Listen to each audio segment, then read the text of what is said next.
Welcome.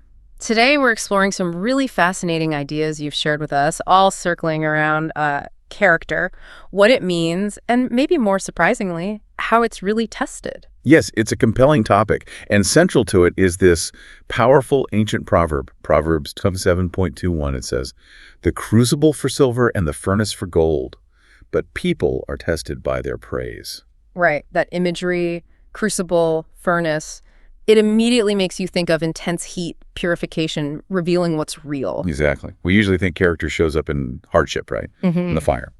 But the really interesting twist in these ideas we're looking at is that we're also tested, maybe even more deeply, by praise. That's the part that stops you and makes you think, isn't it? Because it suggests the real measure of who we are isn't just how we act under pressure, when everyone's watching and things are tough.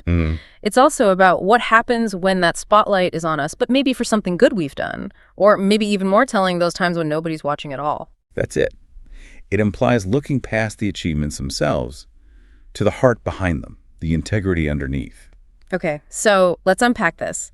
How do these texts define character then, if it's not just about putting on a good show? Well, what's really striking is the focus isn't on, say, popularity or outward appearance. Instead, three core things keep coming up: integrity, humility, and faithfulness. Integrity, humility, faithfulness. Okay. These aren't presented as just nice ideas, but as the real bedrock, the true indicators of who someone is deep down. So moving beyond popularity, which feels like the default measure for so much, doesn't it? Why these three? What makes integrity, humility, and faithfulness the sort of gold standard here? Okay, let's take them one by one. Integrity. Well, it's about wholeness, isn't it? Being the same person in private as you are in public. Undivided, consistent. Exactly. Honest, sticking to your values, doing what's right, even when it's hard or nobody would know if you didn't. Reputation might be what people see, but integrity is what you do when the curtains are closed. It's that alignment. That internal compass guiding you. Got it. Then you have humility. And this isn't about thinking less of yourself, putting yourself down. Right, not false modesty. No. Yeah. It's more like a realistic view of yourself. Recognizing where your strengths come from, maybe ability, maybe opportunity, maybe help from others. It stops success going to your head or failure crushing you. Kind of keeps you grounded. It really does, especially today with all the pressure for self-promotion. Humility is, well, it's grounding. It keeps you open to learning. A realistic self-awareness. Yeah. That makes sense. And the third one? Faithfulness. And this is more than just showing up. It's about real commitment, reliability, loyalty, especially when things get tough or when there's, no immediate payoff. Sticking with it. Through thick and thin, as they say. Precisely. So these three, integrity, humility, faithfulness, they're highlighted because they show the heart's true posture, regardless of what's happening outside. Popularity, that can vanish overnight. These qualities endure. They define you at the core. That distinction really hits home. And the texts we're looking at don't just define these things in theory, do they? They give us these powerful stories, these ancient narratives where character was undeniably tested. Oh, absolutely. These aren't just abstract ideas. They're lived out under intense pressure. It makes it incredibly vivid. So let's look at some of those. Where do we start? Well, take the story of Joseph. Here's a young man, betrayed by his own brothers, sold into slavery in Egypt, ends up as a trusted servant in Potiphar's house. Okay. And then he faces this incredible pressure. Potiphar's wife repeatedly tries to seduce him. Think about his position. He's enslaved, totally vulnerable, far from home. He could have rationalized it, couldn't he? Thought, what do I owe these people? Easily. Giving in might have even seemed like a way to improve his situation, maybe gain some favor. But he doesn't just resist. He clearly states why. He talks about trust, about not betraying his master, but even more, about not violating his own core moral code. So his integrity wasn't just instinct, it was a conscious choice based on principle. Exactly. Yeah. And it was tested under extreme pressure, with the real risk of terrible consequences, which is exactly what happened. He was falsely accused and jailed. His refusal, his reasoning, it revealed that deep internal compass. Wow. Okay, and then there's Daniel, another story of intense pressure. Yes, Daniel in exile. A captive in Babylon, serving powerful foreign kings.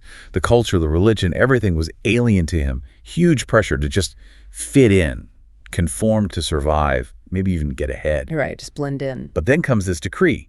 No praying to anyone but the king. It was a power play by the king, really, and Daniel. Yeah. He doesn't hide. He doesn't compromise. Just keeps doing what he always did. Kept praying. 3 times a day, windows open, facing Jerusalem. It wasn't just private piety. It was a public stand for his convictions, even knowing the consequence was, well, the lion's den. Terrifying. It revealed this incredible faithfulness, an unwavering commitment, no matter the cost.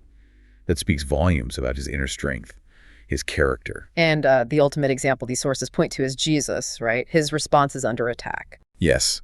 The character demonstrated through how he handled the most extreme forms of betrayal, false accusations, suffering.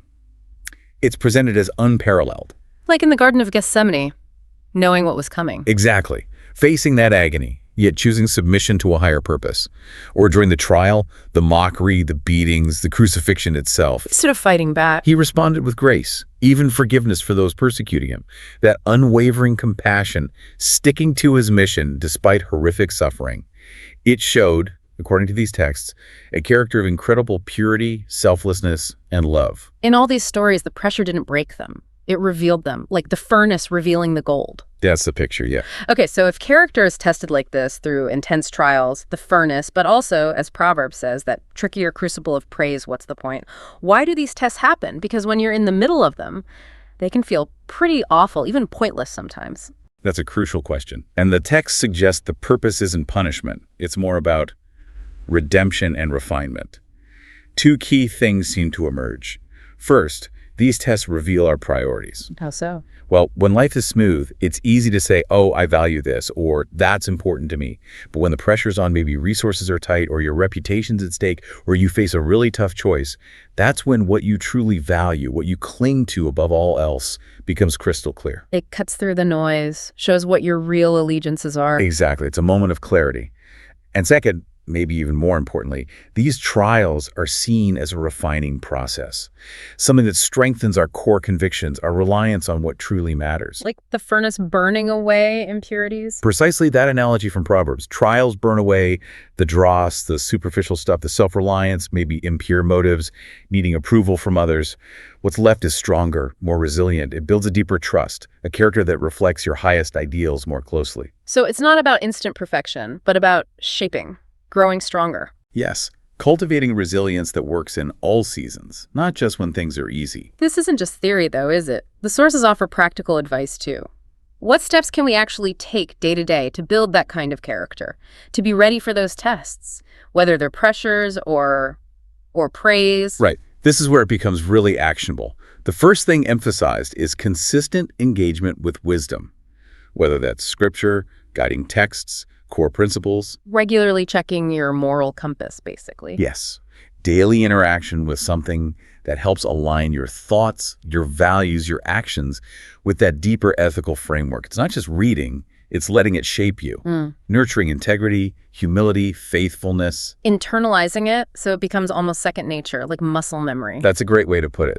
Then the next point is about choosing honesty in the small things. This is so important. Because character isn't built in the big moments alone. Exactly. It's built in the everyday choices.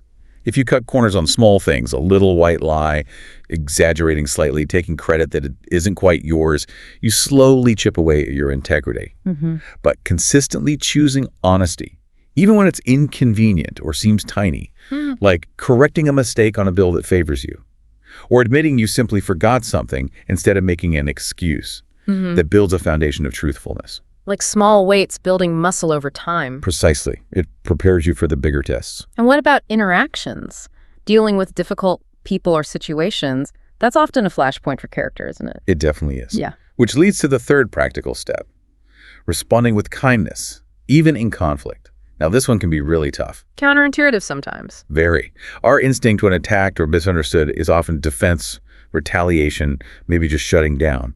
But choosing kindness, showing grace, trying to understand even when you disagree, that's a powerful demonstration of both humility and faithfulness. So not letting the situation dictate your response, but choosing it based on your character. Yes.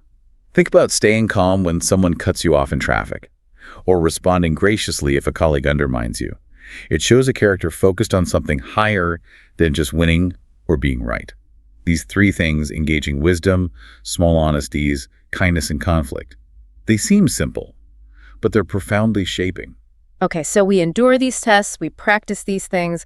What's the payoff? What's the ultimate benefit of developing this kind of strong character, refined by trials and maybe even by praise? The sources connect this directly to hope. There's that line from Romans 5. Perseverance produces character, and character produces hope. So going through tough times, developing character leads to hope. How does that work? It's not just wishful thinking, like, oh, I hope things get better. It's a deeper, more resilient hope, a confident expectation rooted in the knowledge that you've grown, you've endured, your inner strength has been tested and proven. Because you've seen it happen, you know you can get through things. Exactly. That refined character becomes an anchor.